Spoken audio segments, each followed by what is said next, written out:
Hello students, सफलता ज़रूरी channel में आपका स्वागत है। आशा करते हैं कि आप लोग अच्छे होंगे और अच्छे रहेंगे। इसी के साथ आज का क्लास शुरू करते हैं। आज का जो क्लास होगा मध्यकालीन भारत से हम लोग क्लास करेंगे। कुछ 100 टॉप क्वेश्चन मध्यकालीन भारतीय से आप लोग के बीच और हम लोग पढ़ेंगे, देखेंगे कैसे है। तो शुरू करते हैं इसके साथ। पहला क्वेश्चन है,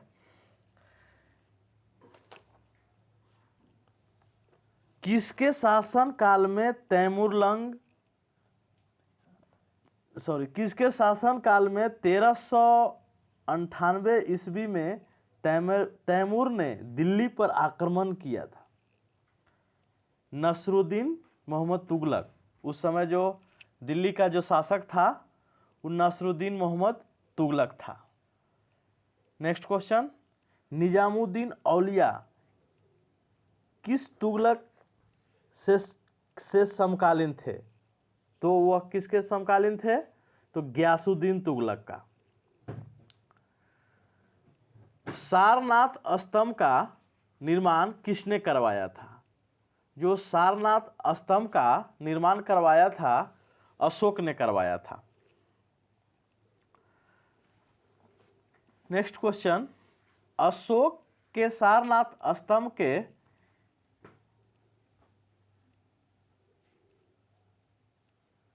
के निचले भाग पर कौन कौन से जानवर निरूपित हैं? ये बहुत इंपॉर्टेंट क्वेश्चन है। तो कौन कौन से जानवर है? हाथी है, घोड़ा है, सांड है और सिंह है।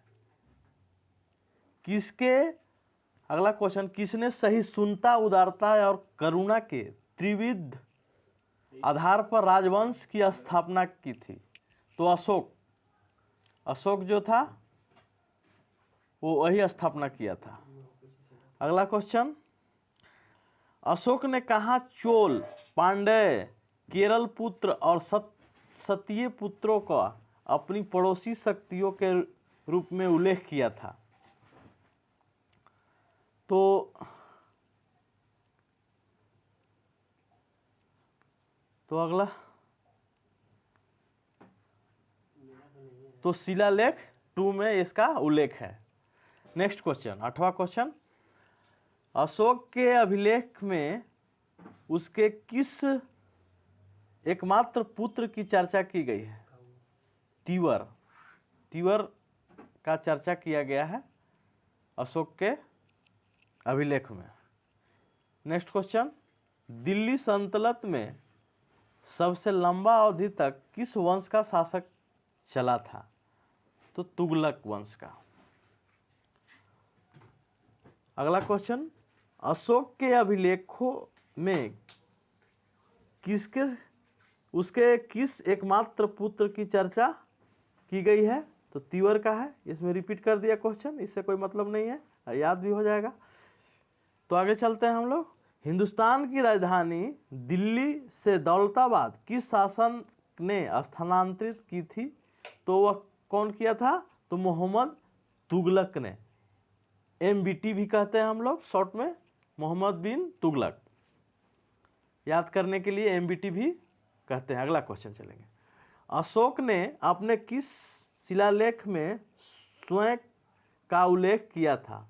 तो मास्की शिलालेख में स्वयं को, अपने आप को वो वर्णन किया गया है, मास्की अभिलेख।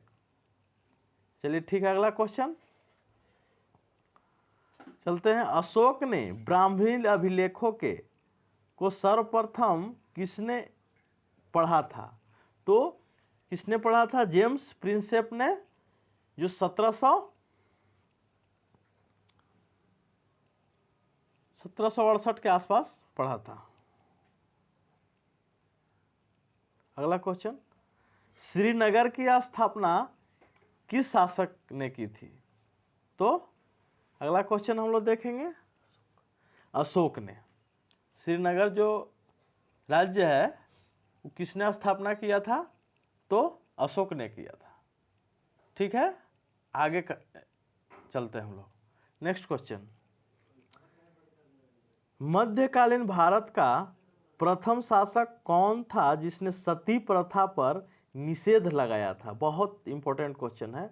तो वही MBT ने, मोहम्मद बिन तुगलक ने मध्यकालीन भारत का प्रथम शासक था जिसने सती प्रथा पर निषेध लगाया था, रोक लगाया था। आगे चलते हैं। 16वां क्वेश्चन, किस सुल्तान ने सर्वप्रथम उत्तर भारत में सिंचाई हेतु नहरों का जाल सा फैला दिया था? तो फिरोज तुगलक ने। आगे चलते हैं। 17वां क्वेश्चन, कृषि हेतु ऋण व्यवस्था सर्वप्रथम किस सुल्तान ने की थी? तो वही MBT, मोहम्मद तुगलक ने। मराठा शक्ति का उदय कब हुआ था?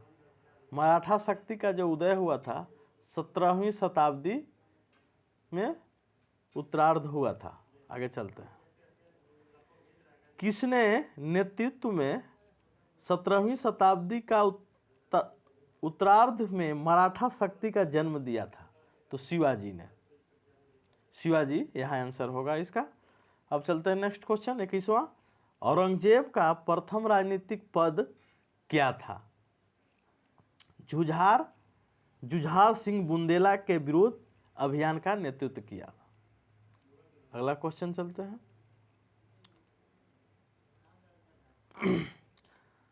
मुगल साम्राज्यों में से एकमात्र महिला जिसका नाम सभी मुगल फरमानों और मुगल सिक्कों पर उत्कीर्ण था, वो कौन था? नूरजहां। आगे चलते हैं। हल्दी घाटी का युद्ध राणा प्रताप और अकबर के बीच कब हुआ था? तो 1576 में हल्दी घाटी का युद्ध हुआ था, अकबर और राणा प्रताप के बीच हुआ था। तो हल्दी घाटी कहाँ है? तो राजस्थान में है।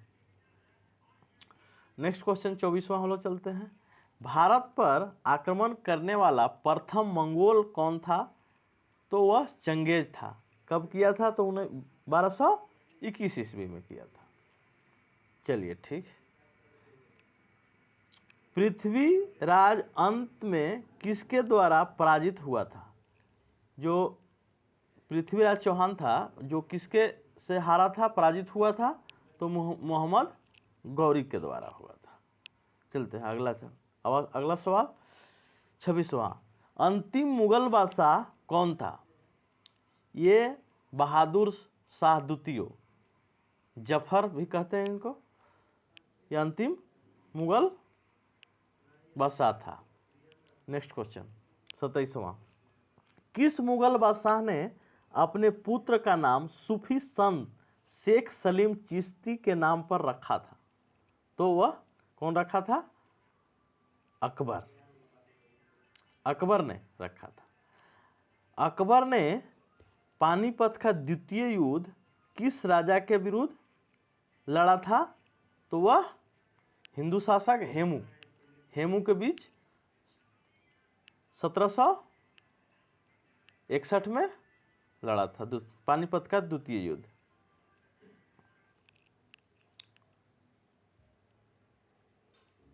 अगला चलते हैं हम लोग।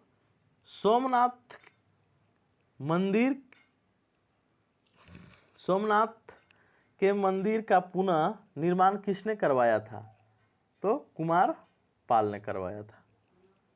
शाहजहां के शासनकाल में बुंदेला विद्रोह का नेतृत्व किसने किया था? तो चंपत राय ने।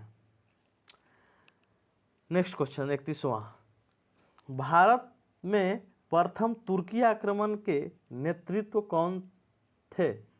नेतृत्वकर्ता कौन थे? तो मोहम्मद गजनवी और मोहम्मद गौरी।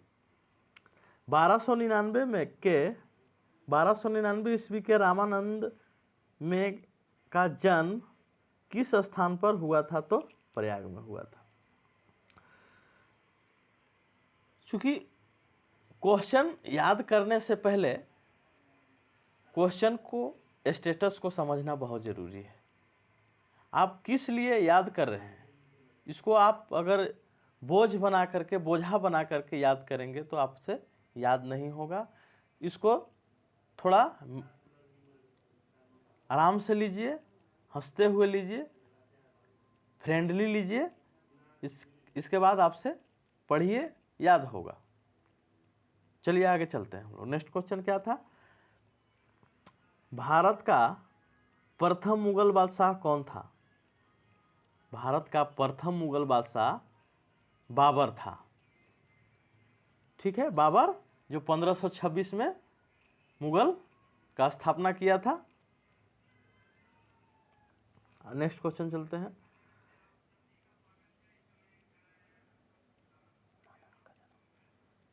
गुरु नानक का जन्म, नानक गुरु छूट गया है, इसमें जोड़ लीजिएगा आप लोग। गुरु नानक का जन्म कहाँ हुआ था? तो तलवंडी में हुआ था। ठीक है। 1448 ईस्वी में चित्तौड़गढ़ में विजय स्तंभ की स्थापना किसने किया था? तो राणा कुंभा ने किया था। ठीक है, आगे क्वेश्चन चलते हैं। किस स्थान पर कबीर का समाधि स्थित है? तो मगहर में स्थित है। कबीर का जन्म कब हुआ था? तो 1440 ईस्वी में। ऐसा कहते हैं का लिखित मिलता भी है। कबीर के बारे में सुना है कि जब कबीर जी का मृत्यु हुआ था तो हिंदू और मुस्लिम में थोड़ा सा आपस में ये हुआ कि हम इसको दफनाएंगे। मुस्लिम कहते थे हम दफनाएंगे, हिंदू कहते थे हम जलाएंगे। लेकिन अंत में कबीर के जो शव के स्थान पर एक फूल मिला था, तो आपस में हिंदू और मुस्लिम बांट लिए थे और अपना अपना अनुसार उन लोग का दाह संस्कार किए थे। यही सुने हम लोग। ठीक है, जो भी है आगे चलते हैं। 37वां क्वेश्चन। गयासुद्दीन तुगलक ने मंगोल आक्रमणों को कितनी बार विफल किया था? 29 बार। गयासुद्दीन तुगलक ने मंगोल आक्रमण को कितनी बार किया था? तो विफल 29 बार किया था। इसको भी देख लेंगे। Next question. वह प्रथम मुगल सम्राट कौन था जिसने अपने सिक्कों पर अपनी तस्वीर खुदवाई थी? तो जहांगीर था। जहांगीर ने अपना तस्वीर सिक्का पर बनवाया था, छपवाया था, खुदवाया था, जो भी आप समझें। आगे चलते हैं। मुगल शासक बाबर ने भारत पर कितनी बार आक्रमण किया था? तो 5 बार किया था। भू राजस्व की दर किसके शासनकाल में सर्वाधिक था?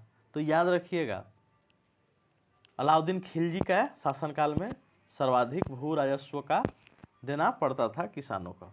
बाबर का जन्म कब और कहाँ हुआ था? तो बाबर का जन्म 24 फरवरी 1483 ईस्वी में फरगना में हुआ था। ठीक है, इसको भी देख लेंगे। नेक्स्ट क्वेश्चन चलते हैं।